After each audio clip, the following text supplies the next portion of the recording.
والعاقبة للمتقين الصلاة والسلام عليك يا سيد الأنبياء والمرسلين وعلى آله وأصحابه أجمعين أما بعد فأعوذ بالله من الشيطان الرجيم بسم الله الرحمن الرحيم إنا أعطيناك الكوثر فصل لربك وانحر إن شانئك هو الأبتر صدق الله العظيم الصلاة والسلام عليك يا رسول الله الصلاة والسلام عليك يا حبيب الله الصلاة والسلام عليك يا نبي الله الصلاة والسلام عليك يا سيدي يا رسول الله وحجود کرم ہے شاہ بطحا تیرا نہیں سنتا ہی نہیں مانگنے والا تیرا۔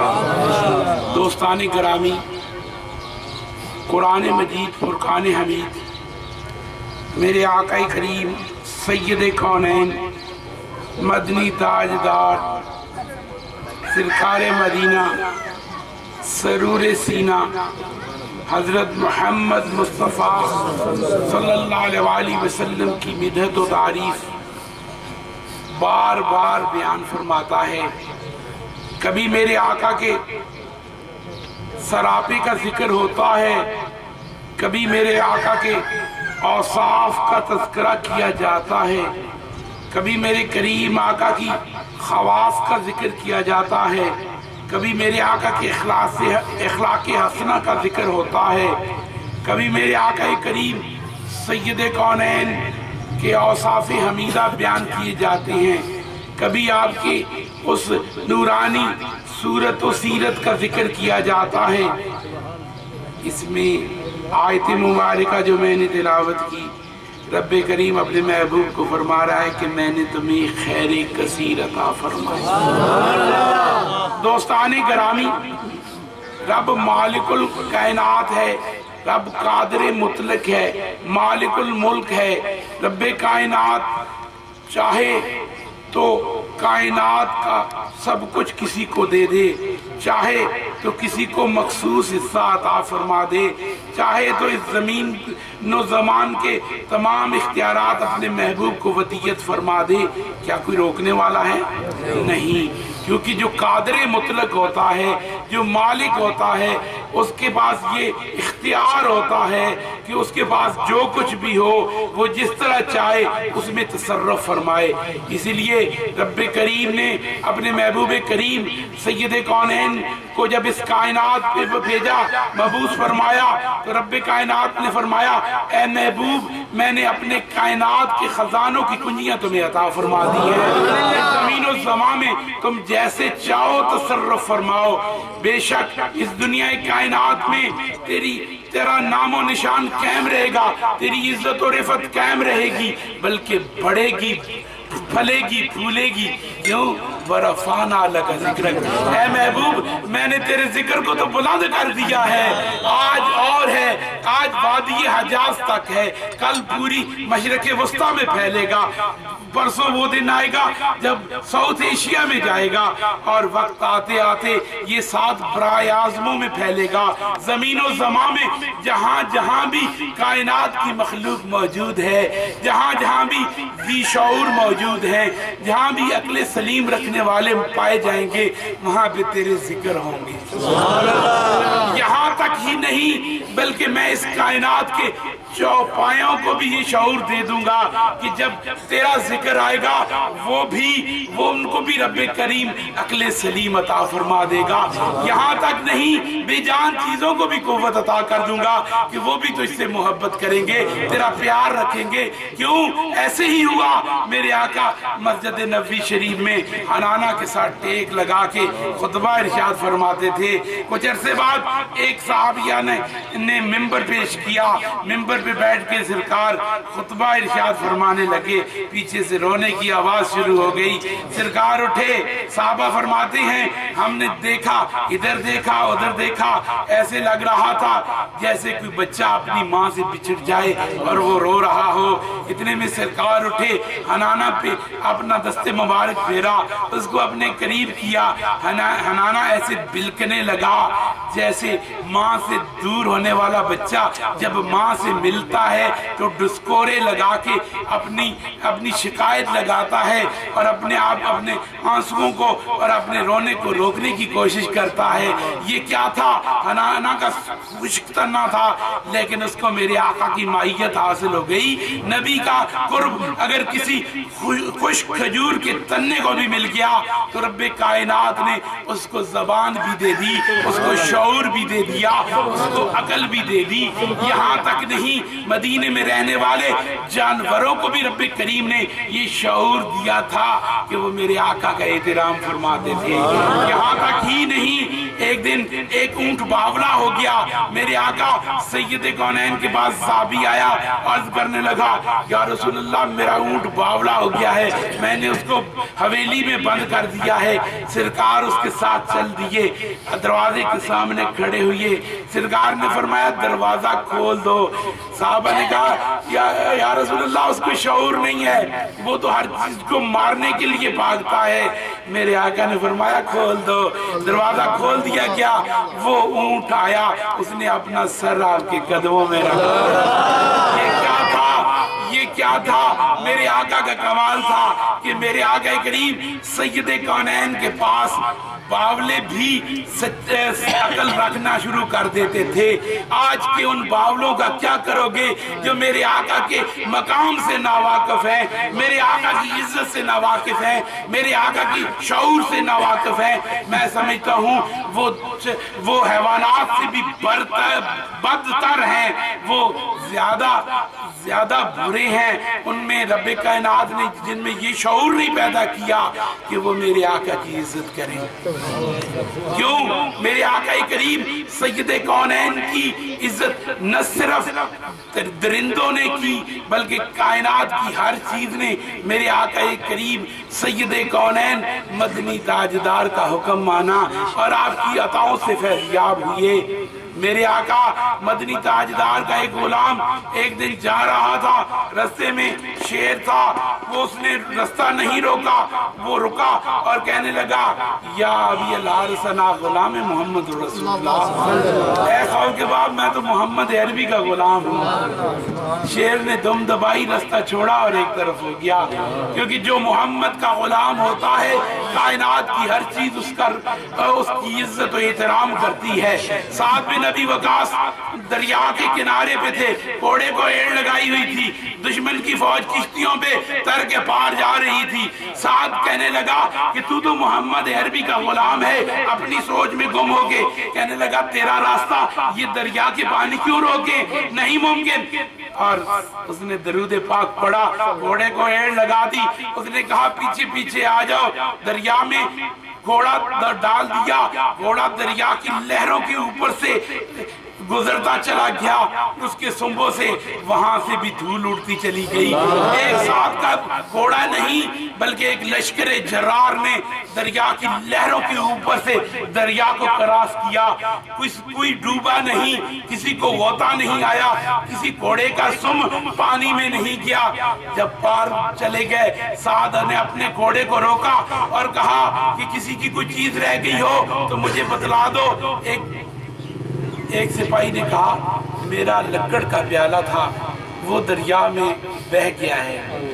آپ نے پانی کو حکم دیا اور فرمایا کہ میرے سپاہی کا لکڑ کا پیالہ واپس لوٹا دے۔ گرداب بنتا ہوا آیا اور لکڑ کے پیالے کو سعد بن ابی وقاص کے قدموں میں پھینک کے چلا گیا۔ دوستان گرامی، یہ محمد رسول اللہ کے غلاموں کا حال ہے۔ وہ اگر نیل کو نوشتہ لکھ دیں تو نیل ایسا جاری ہوتا ہے کہ قیامت تک پھر بند ہونے کا نام نہیں لیتا۔ تو اس محمد کے دور بازو کا کیا کمال ہوگا جس کے غلام کی یہ قوت ہے۔ وہ محمد عربی جو مہد میں تھے تب بھی اللہ کے رسول تھے، جب دنیا کائنات میں قدم رنجا فرمایا تب بھی اللہ کے رسول تھے، جب حلیمہ سعدیہ کے گود میں تھے تب بھی اللہ کے رسول تھے، تب بھی کائنات کی ہر چیز ان کا حکم مانتی تھی۔ جب مہد میں لیٹے ہوئے تھے آپ ہاتھ کا اشارہ فرماتے تھے تو چاند آپ کا کھلونا بن جاتا، جدھر انگلی چلی جاتی چاند ادھر ہی چلا جاتا۔ اسی لیے جب آپ مہد میں تھے تب بھی کائنات میں آپ جیسا کوئی نہیں تھا۔ لوگ کہتے ہیں بہت سارے ایسے لوگ جو اس میرے آقا کریم سید کونین کا کلمہ پڑھتے ہیں، اس کے باوجود کہتے ہیں کہ نبوت 40 سال کے بعد ملی۔ میں پوچھتا ہوں کہ اللہ کا وہ رسول جو مہد میں تھا تب بھی اللہ کی رحمتوں کو کائنات میں تقسیم کر رہا تھا، تو تب کیا وہ نبی نہیں تھا؟ میرے آقا کریم سید کونین حلیمہ سعدیہ کے گھر تھے۔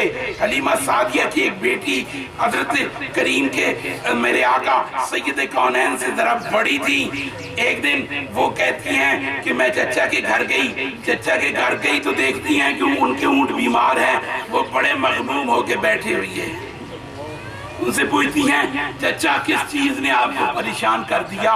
میرے آقا سید کونین کی وہ رضائی بہن جب پوچھتی ہیں تو ان کے چچا فرماتے ہیں بیٹی اونٹ بیمار ہے، ٹھیک نہیں ہو رہے، میں نے بڑا علاج کرایا، بڑے حکیموں بڑے طبیبوں کے پاس گیا، انہوں نے علاج کیا لیکن کوئی فائدہ نہیں ہوا۔ اچھا میرے پاس ایک علاج ہے، اگر تم اجازت دو تو میں علاج کروں، یہ ٹھیک ہو جائیں گے۔ فرمایا کہ ہاں ٹھیک ہو جائیں بیٹی تو یہ بکریوں کا ریوڑ میں تمہیں دے دوں گا۔ خود گئی گھر میں ایک پیالہ پانی کا بھرا، میرے آقا سید کونین مہد میں آرام فرما رہے تھے، چولہے میں چھوڑ رہے تھے، کریم آقا کا دست مبارک لیتی ہیں اور اس میں ڈبو لیتی ہیں، پانی جا کے چچا کو دیتی ہیں اور فرماتی ہیں کہ چچا اس میں دوائی ملا دی ہے، اب اس کو اپنے اونٹوں پہ چھڑک بھی دو اور اس میں اور پانی ملا کے انہیں پلا بھی دو، وہ ٹھیک ہو جائیں گے۔ جس اونٹ کو وہ پانی پلایا جاتا، جس کے اوپر وہ چھڑکا جاتا، وہ اسی طرح تندرست ہو جاتا، اس میں طاقت آ جاتی، اس میں قوت آ جاتی، وہ پہلے سے زیادہ چاق و چوبند اور پہلے سے زیادہ چست و چلاک ہو جاتا، حتیٰ کہ ایسے ہوا کہ چچا کا پورا ریوڑ ٹھیک ہو گیا۔ وہ بڑے خوش ہوئے، انہوں نے کہا بیٹی یہ وعدے کے مطابق بکریوں کا ریوڑ تیرا ہوا، جا لے جا، اس کو اپنی ملکیت میں لے لے۔ وہ خوشی بچی تھی، ریوڑ لیتی ہیں، گھر لے آتی ہیں، گھر میں آ کے اس کو باندھ دیتی ہیں۔ حضرت حلیمہ سعدیہ کی تشریف لے کے گئی ہوئی تھی، واپس آتی ہیں، ریوڑ دیکھتی ہیں گھر میں تو پوچھتی ہیں بیٹی یہ بکریاں کہاں سے آئی؟ وہ عرض کرتی ہیں کہ میں نے چچا سے ایک فیصلہ کیا تھا، ایک سودا کیا تھا، میں نے کہا تھا چچا اگر تمہارے اونٹ ٹھیک ہو جائیں تو مجھے کیا دو گے؟ انہوں نے کہا تھا کہ میں بکریاں دے دوں گا، ان کے اونٹ ٹھیک ہو گئے، انہوں نے بکریاں مجھے دے دیں۔ ہاں بیٹے ٹھیک ہے، ان کے اونٹ ٹھیک ہو گئے، یہ بہت خوشی کی بات ہے، لیکن بیٹے یہ ریوڑ لے جاؤ، جا کے چچا کو واپس کر دو اور انہیں بتا دینا، انہیں بتانا کہ جب سے محمد تشریف لائے ہیں، جب سے محمد تشریف لائے ہیں ہم لینے والے نہیں دینے والے ہو گئے۔ نعرہ تکبیر، نعرہ رسالت، نعرہ رسالت، نعرہ رسالت، نعرہ رسالت، نعرہ تحقیق، نعرہ حیدری۔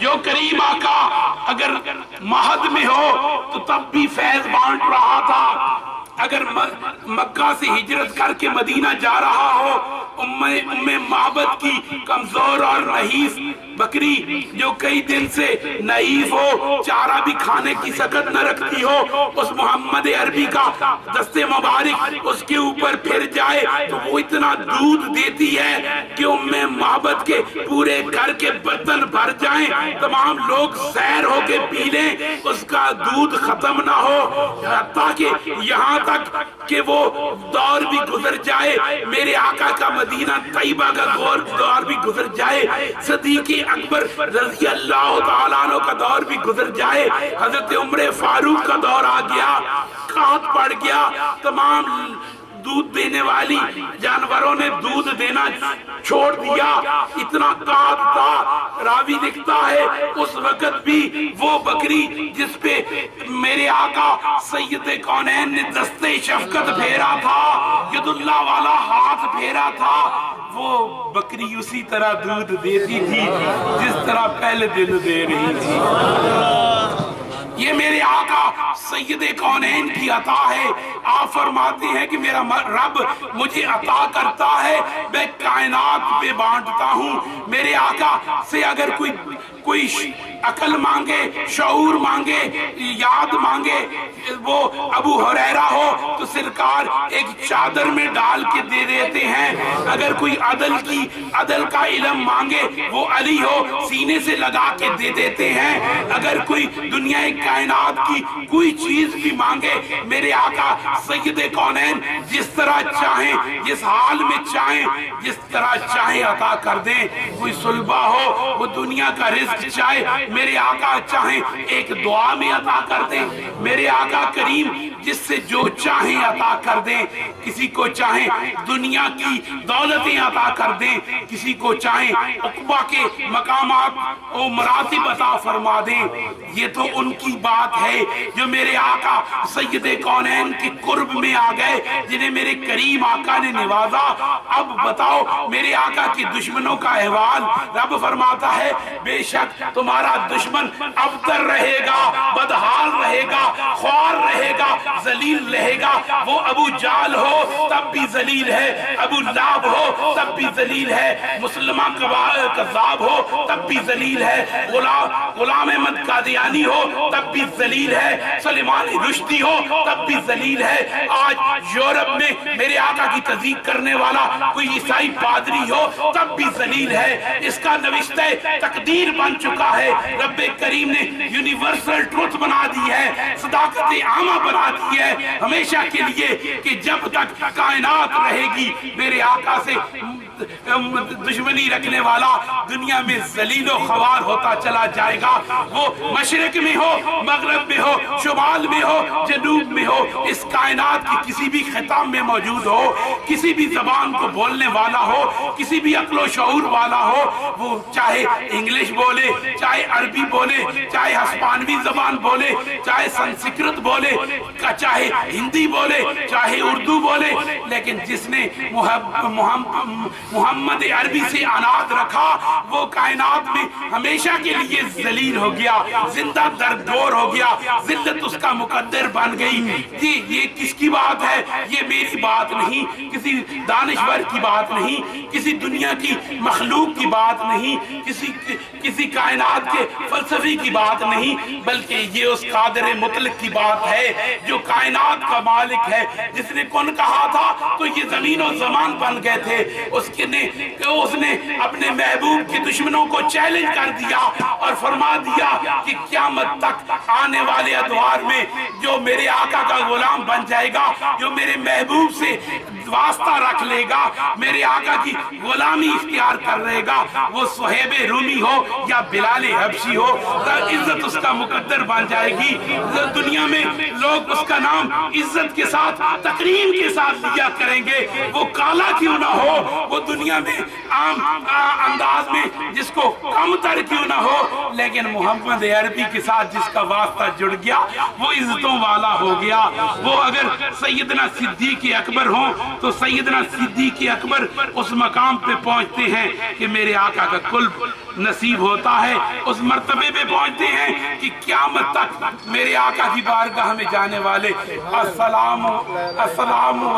السلام علیکہ یا سیدنا صدیق اکبر کہہ کے پکارتے ہیں. سلامتی ہمیشہ ان کا مقدر بن جاتی ہے کیونکہ انہوں نے اس محور کو ٹچ کر لیا, اس محور کے ساتھ قرب اختیار کر لیا جو دنیا میں عزتوں اور رفتوں کا مرکز ہے, جو دنیا میں منبع عزت و صداقت ہے, جو منبع شعور و رفت ہے. دوستان گرامی, آج بھی اگر دنیا کائنات کا کوئی انسان دنیا میں رفت و عزت چاہتا ہے تو اس کو اتباع محمد عربی کرنا ہوگی, اس کو میرے آقا مدنی تاجدار سے وابستگی اختیار کرنی ہوگی, اس کو کریم آقا سید کونین کی بارگاہ سے واسطہ اختیار کرنا ہوگا, کیونکہ دنیا کائنات کی عزتیں بھی میرے آقا کے قدموں سے ملتی ہیں, دنیا کائنات کا شعور بھی میرے آقا کے قدموں سے ملتا ہے, دنیا کائنات کی دولتیں بھی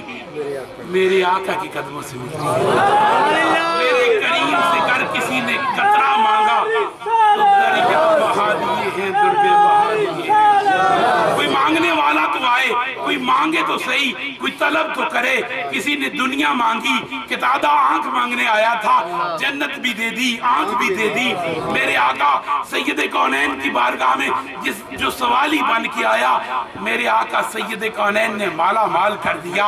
حاتم کا ایک تعریف کرنے والا میرے آقا کے صحابہ کے سامنے عرض کر رہا تھا کہ میرا حاتم بڑا سخی ہے, اس کے پاس 7 دروازوں سے جو سوالی 7 بار چلا جائے وہ اس کو 7 بار ہی خالی نہیں موڑتا.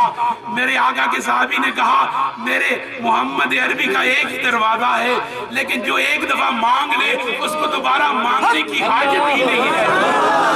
نعرہ تکبیر, نعرہ رسالت, نعرہ بدر الدین صاحب. دوستان گرامی, اسی پہ اختتام کہ اللہ پاک ہمیں نبی کریم سید کونین مدنی تاجدار سرکار مدینہ کی بارگاہ سے سچی وابستگی اور غلامی کے سچے واسطے عطا کرے. میرے آقا کی فیوز کو حاصل کرنے کے لیے, آپ کی عطاؤں کو حاصل کرنے کے لیے اپنی روحوں کے رشتوں کو, اپنے دلوں کے واسطوں کو کریم آقا سے جوڑنا ہوگا. آپ کی بارگاہ سے محبت, عزت, احترام کا رشتہ بحال کرنا ہوگا. اگر ہم نبی کریم سید کونین کے ساتھ اپنی روح کے واسطوں کو قائم کر لیں گے تو پھر آقا کریم سید کونین کی عطاؤں سے فیضیاب ہوں گے. نگاہ عشق و مستی میں وہی اول وہی آخر, وہی قرآن وہی فرقان وہی یاسین وہی طٰہٰ. وآخر دعوانا الحمدللہ رب العالمین. حافظ صاحب آ جائیں.